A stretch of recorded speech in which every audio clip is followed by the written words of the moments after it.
మిత్రమా, అనగనగా ఒక ఊర్లో సీనయ్య అనే వ్యక్తి ఉండేవాడు. అయితే ఈ సీనయ్య అనే వ్యక్తికి ఒక కారు అనేది ఉండేది. అయితే ఆ కార్కి కొన్ని సమస్యలు అనేటివి వచ్చాయన్నమాట. అయితే ఆ కారుకి సమస్యలు వచ్చాయి కాబట్టి ఓ రోజు సీనయ్య ఓ వ్యక్తి సహాయంతో కార్ని సమీపంలో ఉన్నటువంటి మెకానిక్ షాప్ దగ్గరికి తీసుకొని వెళ్ళాడు. అక్కడ చేరుకున్న తర్వాత ఆ మెకానిక్ షాప్లో ఉన్నటువంటి మెకానిక్ అంటే సర్వీస్ చేసేటువంటి వ్యక్తికి విషయాన్ని చెప్పాడనమాట. ఇట్లా కార్కి సమస్య అనేది ఉందని చెప్పాడు. సో ఫస్ట్ ఏం చెప్పాడంటే, నా కార్ స్టార్ట్ అవ్వట్లేదు, ఎందుకో చూడనని చెప్పాడు. అప్పుడు ఆ మెకానిక్ వ్యక్తి సరే అని చెప్పి అలా చూడడం చేశాడనమాట. ఇలా ఎంతసేపు అలా చూస్తూ ఉన్నాడు. చాలాసేపు అయిందనమాట. అప్పుడు ఎంతసేపటికి అతను సర్వీస్ పర్సన్ ఏం చెప్పట్లేదు. అప్పుడు సీనయ్య ఏమైంది ఇంతసేపు ఏం చెప్పట్లేదు ఏందని అడిగితే, నాకు ఇది అంటే ఈ కార్ ఎందుకు స్టార్ట్ అవ్వట్లేదో నాకు ఇది తెలియదు అని అతను చెప్పేసిండు. సరే, నీకు ఇది తెలియదా, అయితే కార్ లైట్లు సరిగ్గా అది రావట్లేదు, అది దాన్ని చూడమని చెప్పిండు. అప్పుడు సరే అని అతను చెప్పి దాన్ని చూడడం చేస్తాడు. అప్పుడు అలా కూడా అక్కడ కూడా కొంతసేపు అవుతుంది. అప్పుడు మళ్ళీ అతను చెప్పకపోయేసరికి సీనయ్య మళ్ళీ ఏమిటి ఇప్పుడు చెప్పట్లేదని మళ్ళీ సీనయ్య చెప్తాడు. చెప్పగానే అతను, ఈ లైట్లు ఎందుకు అంటే డిమ్గా వస్తున్నా, నాకు ఇది తెలియదని మళ్ళీ అతను చెప్పడం అనేది జరుగుతుంది. అప్పుడు సీనయ్య, ఇది కూడా నీకు తెలియదా అని సీనయ్య చెప్పిండు. ఇలా సరే, ఇది నీకు తెలియదా, అలా అని మళ్ళీ సీనయ్య, ఇది స్టీరింగ్ కొంచెం టైట్గా తిరుగుతుంది, దీన్ని కొంచెం చూడమని చెప్పిండు. అప్పుడు అతను మెకానిక్ పర్సన్ ఏమో సరే నేను చూస్తాను అని చెప్తాడు. అలా చెప్పగానే మళ్ళీ అలా కాసేపు అట్లా చూస్తూనే ఉంటాడు. ఆ స్టీరింగ్ కింద చూస్తాడు, పైన చూస్తాడు, పక్క చూస్తాడు, ఇటు చూస్తాడు, అట్లా చూడడం అనేది చేస్తాడు. కానీ అది స్టీరింగ్ని ఎందుకు టైట్గా తిరుగుతుందనే విషయాన్ని అట్లా చూస్తూనే ఉంటాడు. కానీ ఆ విషయం కూడా అతనికి తెలియదన్నమాట. అప్పుడు ఎంతసేపు అయినా ఇతను సర్వీస్ పర్సన్ పలకకపోయేసరికి మళ్ళీ ఇతనే సీనయ్య, ఏమైంది ఇంతసేపు ఏమైంది, స్టీరింగ్ అది టైట్గా తిరుగుతుందని చెప్పి ఇందాక అడిగిన రెండింటిని అయితే నువ్వు చేయలేదులే, మరి వీటింగ్ కూడా అంటే దీన్ని కూడా నువ్వు చేయవా అని సీనయ్య అడిగితే అతను, నాకు ఇది రావట్లేదు, ఇది స్టీరింగ్ అసలు ఇది ఎందుకు టైట్ తిరుగుతుందో నాకు అసలు తెలియట్లేదు అని మళ్ళీ అతను చెప్పేసిండు. అప్పుడు సీనయ్య ఏమో, ఎందుకు కూడా నువ్వు మెకానిక్ షాప్ పెట్టుకున్నావు, చాలా దొబ్బవు, ఎందుకు కూడా నీకు మెకానిక్ షాప్ అని సీనయ్య చెప్పడం అనేది జరిగింది. అదే ఇలా అన్నమాట. అంటే ఇక్కడ అర్థం చేసుకోవాల్సింది ఏమిటంటే, సీనయ్య మెకానిక్ అంటే కార్ని ఇక్కడ తీసుకెళ్ళిండు, కానీ ఆ వ్యక్తికి సర్వీస్ చేయడం అనేది రాదు. అంటే ఒక వెహికల్లో ఎటువంటి సమస్యలు ఉన్నాయి, ఆ సమస్యల్ని సాల్వ్ చేసేటటువంటి విద్యతో తను లేడనమాట. అందుకనే ఆ వ్యక్తికి అందుకే ఆ వ్యక్తి కారులో ఉన్నటువంటి సమస్యల్ని సాల్వ్ చేయలేకపోయాడు. సో అలా సీనయ్య తిరిగి వెళ్ళిపోయాడు. సీనయ్య మళ్ళీ మరో చోటకు వెళ్ళేసి సర్వీస్ చేసుకున్నాడు. సరే, ఇది ఓకే. అయితే నేను ఇక్కడ చెప్పాలనుకున్నటువంటి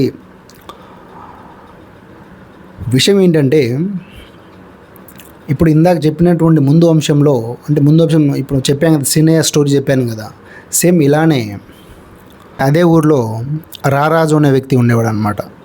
అయితే ఆ రారాజు అనే వ్యక్తికి వాళ్ళ ఫ్రెండ్ ఒకరోజు ఫోన్ చేసి, అరే నువ్వు డబ్బు ఎంత సంపాదించాలనుకుంటున్నావురా అని అడగడం చేశాడనమాట. అడిగినప్పుడు రారాజు ఏమో, నాకు తెలియదురా అని చెప్తాడు. మళ్ళీ ఇంకో రోజు వాళ్ళ నానేమో మరొక క్వశ్చన్ని అడగటం చేస్తాడు. అరే ఏం తింటావురా నువ్వు సాయంత్రం పూట అంటే, నాకు తెలియదు డాడీ అని చెప్తాడు. అమ్మ అంటుంది, నాన్న నీకు ఎటువంటి బట్టలు కావాలరా అని అడుగుతుంది. అప్పుడు అతను ఏమో అమ్మ అని చెప్పేస్తాడు. ఇలా అన్నమాట. వాళ్ళ ఫ్రెండ్, వాళ్ళ అక్క, వాళ్ళ తమ్ముడు, వాళ్ళ ఫ్రెండ్స్, వాళ్ళ బంధువులు ఇలా రకరకాల క్వశ్చన్స్ని అడుగుతున్నప్పుడు అతను తెలియదు, అట్లనే చూస్తాడు, కింద చూస్తాడు, పైన చూస్తాడు, ఇట్లా ఇటు సైడ్ చూడడం, అట్లనే చూడడం అని చేస్తాడనమాట. అంటే రారాజు ఉన్న వ్యక్తికి ఎటువంటి బట్టలు వేసుకోవాలో తెలియదు, ఎట్లా నడవాలో తెలియదు, అమ్మతో ఎట్లా మాట్లాడాలో తెలియదు, ఫ్రెండ్తో ఎట్లా మాట్లాడాలో తెలియదు, డబ్బు ఎంత సంపాదించాలో తెలియదు, అసలు అంటే నేను అనే వాడిని ఇక్కడ ఎందుకున్నానో తెలియదు. తనకు ఇష్టమైనటువంటివి అంటే తనకు ఇష్టమైనవి ఏమిటి అవి ఏంటో తెలియదు, ఎటువంటి ఆహారాన్ని తీసుకోవాలో తెలియదు, సంగీతం అంటే ఏంటో తెలియదు, సినిమా అంటే ఏంటో తెలియదు, రాజకీయం అంటే ఏంటో తెలియదు, సమాజం అంటే ఏంటో తెలియదు, ప్రకృతి అంటే ఏంటో తెలియదు. ఇలా అన్నమాట. ఆ రారాజు అనే వ్యక్తికి అసలు ఏది తెలియదు. జస్ట్ అలా పుట్టాడు, ఓ బొమ్మ లెక్క ఉంటాం. అంటే ఒక ప్లాస్టిక్ ఉంటుంది కదా, ఆ ప్లాస్టిక్లా తను అలా ఉండడం, అంటే ఈ భూమి మీద అలా ఉండడం అనేది జరుగుతుంది. అంటే ఒక ప్లాస్టిక్లా తను ఉన్నాడు అనమాట. అంటే ఒక జీవంలా కాదు, అజీవంలా ఉన్నాడు అనమాట. సో అంటే ఇలా రారాజు ఇలా ఉన్నప్పుడు ఆ రాజు అంటే ఇటువంటి అంటే ఇప్పుడు రారాజు అని చెప్పాను కదా, రారాజుకి ఏం తెలియదని చెప్పాను కదా. మరి ఇటువంటి రారాజుకి అంటే ఇలా ఉన్నటువంటి రారాజుకి జీవితంలో చాలా కష్టాలు వస్తాయి, ప్రాబ్లమ్స్ వస్తాయి, అంటే చాలా కష్టాలు, చాలా దుఃఖాలు ఎన్నో వచ్చాయన్నమాట అతనికి. సో చివరికి అతను అంటే ఈ కష్టాలు తనకి నొప్పి ప్లాస్టికే కానీ తనకి ఇప్పుడు యథావిధిగా అంటే జీవంగానే ఉన్నాడు కదా అతను, కాబట్టి నొప్పులు ఇదంతా కూడా ఉన్నాయి అతనికి. చివరికి వన్ డే ప్లాస్టిక్ జీవంగానే తను కనుమూయడం అంటే చనిపోవడం అనేది జరిగింది. సో ఇక్కడ నేను చెప్పాలనుకున్నటువంటిది మూలం ఏమిటంటే, ఏదైనా అంటే మనకు తెలిసినప్పుడే మనం అక్కడ ఏదైనా మనం చేయగలం. సో ఫస్ట్ ముందు అంశంలో చెప్పినట్టుగా ఒక వ్యక్తి అంటే సర్వీస్ చేసేటటువంటి వ్యక్తికి సర్వీస్ చేయడం వచ్చినప్పుడే, అంటే ఆ విషయాలు తెలిసినప్పుడే అతను అక్కడ చేయగలడనమాట, లేకుంటే అతను చేయలేడు.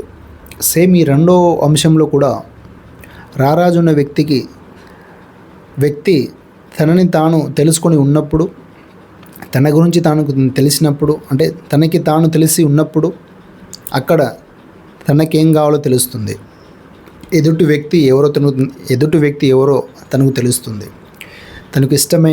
తనకు ఇష్టమైనటువంటివి ఏమిటనేది తెలుస్తుంది, అమ్మతో ఎట్లా మాట్లాడాలో, నాన్నతో ఎట్లా మాట్లాడాలో తెలుస్తుంది. అదే తనకి తాను ఏమిటి, ఎవరు అనేది తెలియకపోతే అక్కడ తనకి ఏం కావాలో అనేది అక్కడ తెలియడం జరగదు. తనకు తాను తెలిసినప్పుడు తన గురించి తనకు తెలుస్తుంది. సో ఇలా అన్నమాట. సేమ్ మనకి కూడా, నీకు కూడా, నాకు కూడా, మనందరికీ మనకి మనం తెలిసినప్పుడు, మనకి మనం అర్థమైనప్పుడు అక్కడ మన గురించి మనకి అక్కడ తెలుస్తుంది, అర్థమవుతుంది. అక్కడ మనకి ఏం కావాలో మనకి అప్పుడు అక్కడ తెలుస్తుంది, మనకు అక్కడ అర్థమవుతుంది. ఎస్ నేను ఐఏఎస్ అవ్వాలి, నేను ఐఏఎస్ చదవాలి, లేదా నేను సంగీతం చేయాలి, లేదా నేను క్రికెటర్ అవ్వాలి, లేదా నేను వ్యవసాయం చేయాలి, లేదా నేను డబ్బులు సంపాదించాలి, ఇంత డబ్బు సంపాదించాలి, అమ్మతో ఇట్లా మాట్లాడాలి, అమ్మకి మంచి చీర కొనిపెట్టాలి, నాన్నకు మంచి ఫ్రూట్స్ ఇవ్వాలి, మంచి అమ్మ నాన్న అంటే ఆరోగ్యం ఎట్లా ఉండాలి, అంటే ఇంటిని శుభ్రం ఎట్లా చేసుకోవాలని, ఇలా మనకి ఎవ్రీథింగ్, సమాజం, సొసైటీ, ప్రకృతి, ఇలా ప్రతి విషయం కూడా మనకు అక్కడ అర్థం అవ్వడం, తెలియడం అనేది జరుగుతుంది. ఎప్పుడు అంటే మనల్ని మనం చూడడం చేసినప్పుడు, మనకి మనం అర్థమైనప్పుడు, మనకి మనం తెలిసినప్పుడు అక్కడ మన గురించి మనకు తెలుస్తుంది. ఆ తర్వాత మనల్ని మనం తెలుసుకున్న తర్వాత చుట్టుపక్కల కూడా ఇవి ఉన్నాయనే విషయం కూడా మనకు అక్కడ అర్థమవుతుంది. సో ఇదే విషయం మిత్రులారా. సో ఇక్కడ నేను చెప్పాలనుకున్నటువంటి విషయము. సో ఈ విషయాన్ని ఇక్కడ మీరు అర్థం చేసుకొని తెలుసుకొని ఆపై మీరు కూడా మిమ్మల్ని మీరు చూసి అర్థం చేసుకోండి, తెలుసుకోండి. ఆపై మీకేం కావాలో దాన్ని తీసుకొని దాన్ని చేస్తూ కదిలిపోండి, సాగిపోండి, ప్రవహించండి. అంతే. విశ్వసోము.